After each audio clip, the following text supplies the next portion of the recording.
Donc on va chercher des jeans qui sont pas, qui sont troués, qui peuvent pas aller en seconde main, et on commence à travailler en fait ce qu'on dit aujourd'hui l'upcycling. Ce qui est, voilà, moi j'aime bien dire revalorisation parce que ça comprend autre chose, mais voilà, de l'upcycling.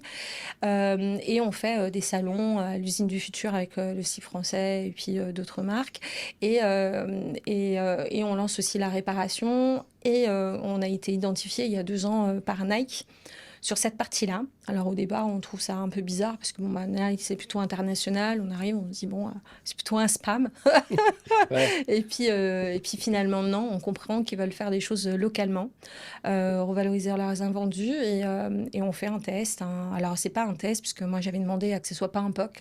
Je voulais pas que ça soit du greenwashing, en disant, voilà, on a fait un truc en France, voilà, on est super, on est content, et voilà. Donc, pour le coup, je sais pas ce qui m'a pris à ce moment-là, mais quand j'avais les VP en me disant, bah, écoutez, moi, c'est super ce que vous proposez, par contre, si c'est un POC, ça m'intéresse pas.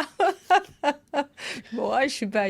Bon, j'avais. Mais vraiment, je le pensais sincèrement en me disant, je suis contre ça. C'est pas parce qu'il y a une marque internationale qui vient me dire, OK, je le fais parce que businessment parlant, c'est intéressant. Je voulais vraiment que ça soit une strat. Et Mmh. ils nous ont envoyé, et c'était dans la strat. Et moi, je me suis dit, bah, c'est génial. En même temps, ça validait ce qu'on était en train de faire.